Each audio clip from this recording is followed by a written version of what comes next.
अऊज़ु बिल्लाहि मिनश्शैतानिर्रजीम बिस्मिल्लाहिर्रहमानिर्रहीम।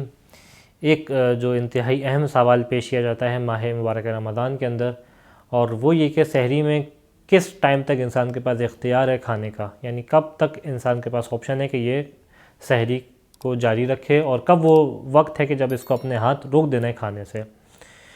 तो इसका जवाब में सबसे पहले आपके सामने कायदा पेश करते हैं, और इसका कायदा ये है कि जो आज़ान फ़ज्र है, जो यानी फ़ज्र का वक्त है, उससे पहले पहले तक इंसान खा सकता है, यानी उससे एक लम्हा पहले तक भी इंसान खाने पीने को अपने हलक से निगल सकता है।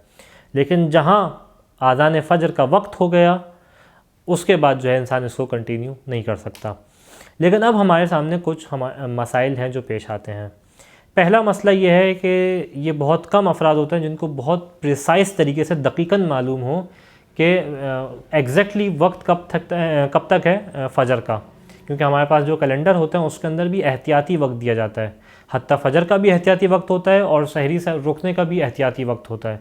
फ़ज्र का इस एतबार से एहतियाती होता है कि फ़ज्र के टाइम के कुछ मिनट बाद का टाइम दिया जाता है, और सहरी का एहतियाती क्या होता है कि फ़ज्र के टाइम से कुछ मिनट पहले रोक दिया जाता है।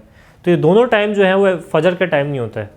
कायदा ये है कि फ़ज्र तक इंसान अब खाए और उससे एक लम्हे तक पहले खा सकता है।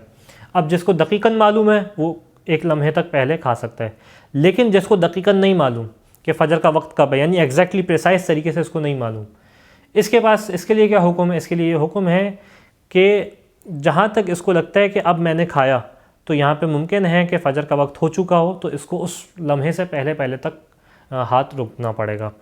यानी इसको रियायत करनी पड़ेगी एहतियात की, यानी इसको एहतियात के साथ चलना है। मिसाल के तौर पे इसको लगता है कि फ़ज्र मिसाल के तौर पे 4:55 के ऊपर है, तो अगर इसको लगता है 4:55 के ऊपर है, यानी इसको लगता नहीं है, इसको अंदाज़ा है कि 4:55 के अराउंड होगी, और इसको लगता है कि एहतियाती वक्त जो है 4:50 तक जो मौजूद होगा, तो इसको एहतियात के ऊपर अमल करना लाजिम होगा, और फिर 4:50 के ऊपर जो है इसको अपना हाथ रोक देना होगा। खुदावंद मुताल से दुआ है कि इन मसाइल के ऊपर हमें अमल करने की तौफीक अता फरमा। व आखिर दावाना अनिल हम्दुलिल्लाहि रब्बिल आलमीन।